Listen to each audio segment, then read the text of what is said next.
मैं उस भूमि को प्रणाम करता हूं जिस भूमि ने अंग्रेजों से लोहा लेने वाले पूज्य गुरु गोविंद जी की तपोभूमि को मैं अपनी ओर से प्रणाम करता हूं, नमन करता हूं।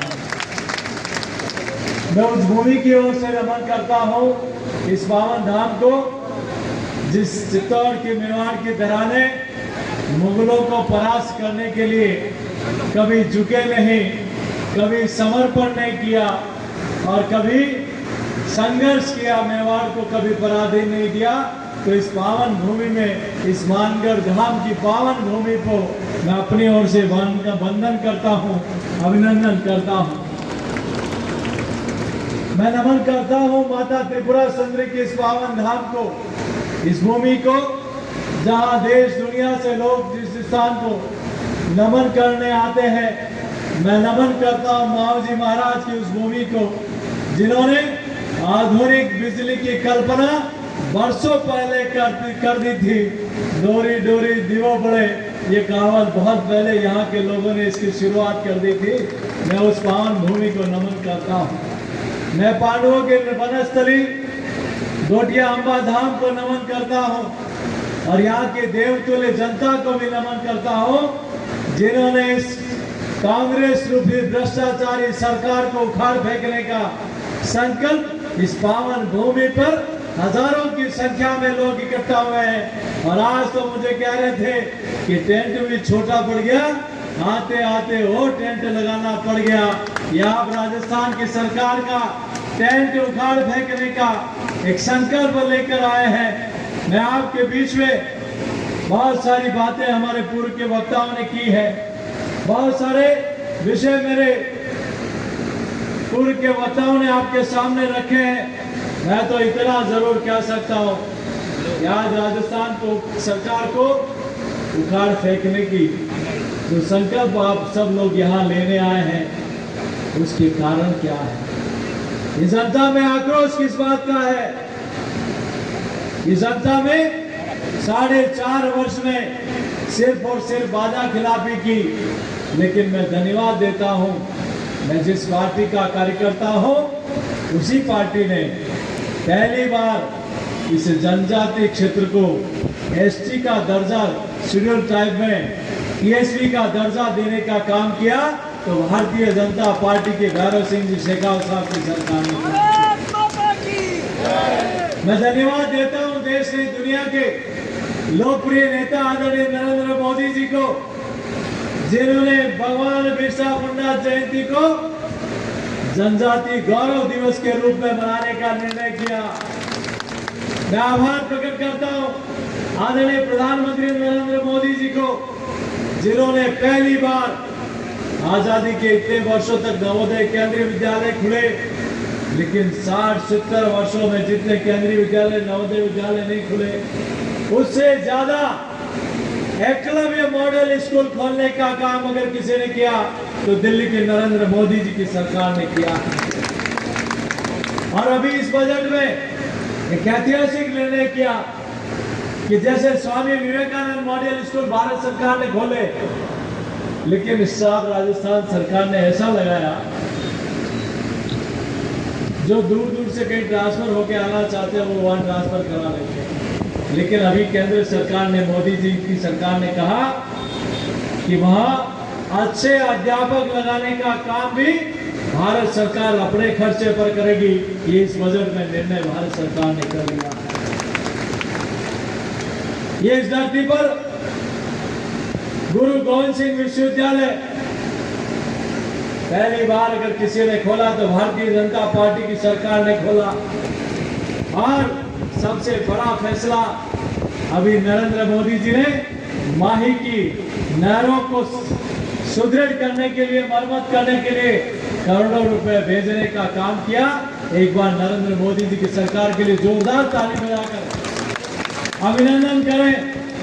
और पहला देश में आजादी के बाद कोई प्रधानमंत्री होंगे जो इस मानगढ़ धाम के पावन धाम पर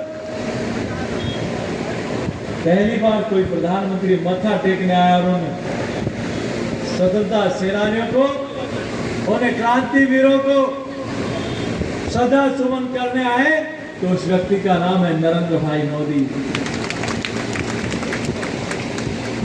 आज मैं आदरणीय शेखावत साहब का आभार प्रकट करता हूं कि आज सरपंच से लेकर प्रधान हो या जिला प्रमुख, उनको कलम देने का अधिकार पहली बार किसी ने दिया।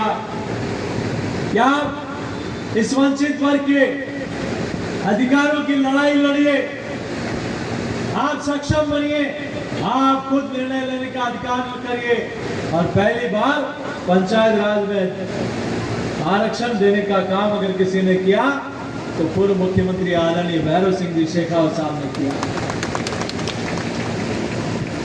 आज अभी मैं आ रहा था, रास्ते में राहत कैंप के होर्डिंग लगे हुए थे। मित्रों, मैं आपके बीच में कहना चाहता हूं, मोदी जी प्रधानमंत्री बने, अभी हेमराज जी कह रहे थे सबका बैंक में खाता खुलाया। पहले बैंक में खाता खुलाने के लिए किसी गारंटर को ले जाना पड़ता था कि मेरी गारंटी देना। गारंटर भी कहता था कि अगर इसने कोई लोन ले लिया तो मेरे माथे पड़ेगा, वो भी थोड़ा कड़क होता था। जेब में 5,000 रुपए होते थे तो बैंक वाले खाता खोलते थे। मोदी जी ने कहा कि अगर भ्रष्टाचार की इस बीमारी को खत्म करना है तो बैंक में खाता खुला देंगे। तो आदरणीय प्रधानमंत्री जी ने बैंक वालों को कहा कि आप जाइए गांव में और उस गांव ढाणी में रहने वाले प्रत्येक भाई बहन का बैंक में खाता खुलाइए। और पहली बार कहा कि जनता का कोई पैसा लेने की जरूरत नहीं है, इनमें 130 करोड़ जनता का कोई गारंटर है तो नरेंद्र मोदी है। जाओ गांव में और सभी व्यक्तियों का बैंक में खाता खोलो। आपको खाता खोलने के लिए बांसवाड़ा को नहीं आना पड़ा, सबका खाता खुला के नहीं खुला। और उसी खाते में प्रधानमंत्री आवास योजना का पैसा आता है कि नहीं आता, ईमानदारी से बताओ। उसी खाते में पेंशन का पैसा आता कि नहीं आता है। उसी खाते में किसान सम्मान निधि का पैसा आता कि नहीं आता है। उसी खाते में जननी सुरक्षा योजना का पैसा आता कि नहीं आता है। और उसी खाते में नरेगा के मजदूर की मजदूरी भी उसी खाते में आती है। इसमें कोई भी उस आपके पैसे में कोई टाका नहीं लगा सकता। दिल्ली में मोदी जी बटन दबाते हैं, बैंक में पैसा आ जाता है और आपके मोबाइल में मैसेज आ जाता है कि आपके खाते में इतना पैसा आ गया। तो अब गहलोत साहब मुझे बताओ, जब सारी सूचियां बनी हुई है, सब लाभार्थियों की सूचियां बनी हुई है, तो आप अब इतनी कौन सी राहत देने के लिए सबको कैंपों में बुला रहे हैं? अब तो जनता ने आपको हमेशा के लिए राहत देने का मन बना लिया है कि आप आराम करिए, हमें आपकी जरूरत नहीं, क्योंकि आपने धोखा दिया है राजस्थान को, आपने धोखा दिया किसान को, आपने धोखा दिया गरीब को, आपने धोखा दिया युवा को। क्योंकि आज परसों की घटना है मित्रों, पचपदरा बाड़मेर जिले में एक व्यक्ति बहुत दूर से कैंप में रजिस्ट्रेशन कराने आया और वहां चक्कर खाकर गिर पड़ा और वहीं उसकी मृत्यु हो गई। उसकी मौत का जिम्मेदार कोई है तो ये कातिल राजस्थान की सरकार जिम्मेदार है। आज किस बात के लिए किसी को बुलाने की आवश्यकता है? ये योजना क्यों बनी? प्रदेश कांग्रेस कमेटी की मीटिंग हुई जयपुर बिरला ऑडिटोरियम में और वहां योजना बनाई जाती है कि इस योजना का गरीब को एहसास कराना है कि हम पैसा दे रहे हैं। पैसा आपके पिताजी का नहीं है कि राजस्थान की सरकार कान खोल के सुन ले। पैसा इस राजस्थान के हर व्यक्ति का है जो टैक्स के रूप में आपके खजाने को भरता है। आप अपनी जेब से किसी का पैसा देने का नहीं, ये जनता का पैसा है। आपको सिर्फ मुनीम बनाकर भेजा था कि आप उस पैसे की रक्षा करेंगे, लेकिन आपके मुनीम कोई जमीन हड़प रहा है, कोई फायरिंग कर रहा है, कोई बजरी खा रहा है, कोई जमीन खा रहा है, कोई शराब पी रहा है, कोई क्या कर रहा है और कोई जनता के पैसों को हड़प करने का काम कर रहा है। तो जनता ने भी मन बना लिया कि आपको खाने की आदत ज्यादा हो गई, तब आप घर बैठ जाओ, बहुत खा लिया, अब राजस्थान की जनता सहन करने वाली नहीं है। हम लोग ये संकल्प लेके जाए कि आज की आधार पर ये कैंपों में बुला रहे हैं। आज आयुष्मान भारत योजना भारत सरकार ने, मोदी जी ने कहा कि 5 लाख तक का बीमा मुफ्त में देंगे, कोई भी इलाज कराइए। और राजस्थान सरकार क्या कर रही है, आप ईमान ध्यान से सुनना, इन्होंने 10-10 लाख के मुफ्त में इलाज कराने के होर्डिंग लगाए। पैसा किसका? योजना का नाम बदला चिरंजीवी योजना। पूरे 4.5 साल में उस चिरंजीवी योजना में 10 लाख तक का इलाज कराने वाले पूरे 4.5 वर्ष में 75 लोग हैं। कितने?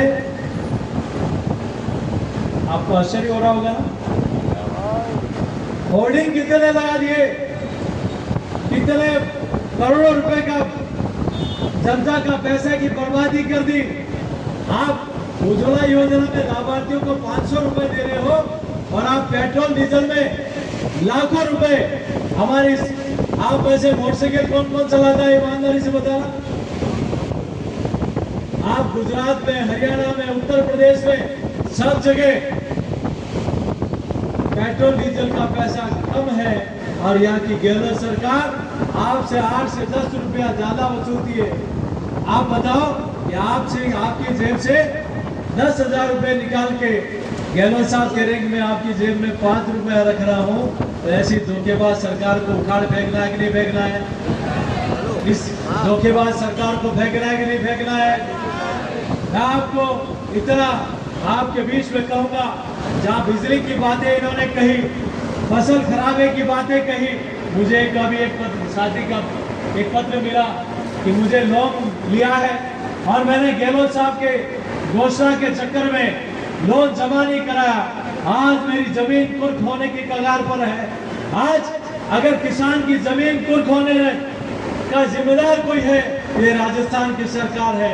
बोले ऐसी सरकार को उखाड़ फेंकना चाहिए कि नहीं फेंकना चाहिए? बीजेपी की सरकार में मान जी ध्यान सांसद थे हमारे बीच में, जब मोदी जी के पास गए, कोई चिंता मत करिए, इंद्रदेव भगवान भी प्रसन्न है, इस गूंगी बहरी सरकार को उखाड़ फेंकना है।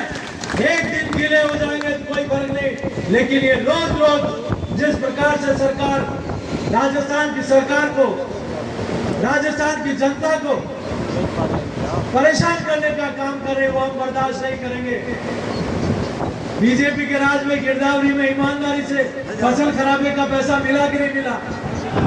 इन 4.5 वर्षों में आपकी गिरदावरी फसल की हुई क्या? 4.5 वर्ष में हुई क्या? नहीं हुई। तो ऐसी गूंगी बेरी सरकार को उखाड़ फेंकना है कि नहीं फेंकना है? राम विरोधी सरकार को उखाड़ फेंकना है कि नहीं फेंकना है? जो भगवा पताका पर प्रतिबंध लगाए, ऐसी सरकार को उखाड़ फेंकना है कि नहीं फेंकना है? जो हमारे त्योहारों पर प्रतिबंध लगाए, ऐसी सरकार को उखाड़ फेंकना है कि नहीं फेंकना है? तो उठाओ दोनों हाथ और संकल्प की मुट्ठी बचाओ कि इस राजस्थान सरकार को जब तक उखाड़ नहीं फेंकेंगे, तब तक हम न तो सोएंगे न सोने देंगे। इस गूंगी बहरी सरकार को जगाने का और उखाड़ फेंकने का काम करेंगे। बोलो दोनों हाथ उठाकर भारत माता का जय घोष करेंगे। भारत माता की, भारत माता की, भारतीय जनता पार्टी जिंदाबाद, भारतीय जनता पार्टी जिंदाबाद।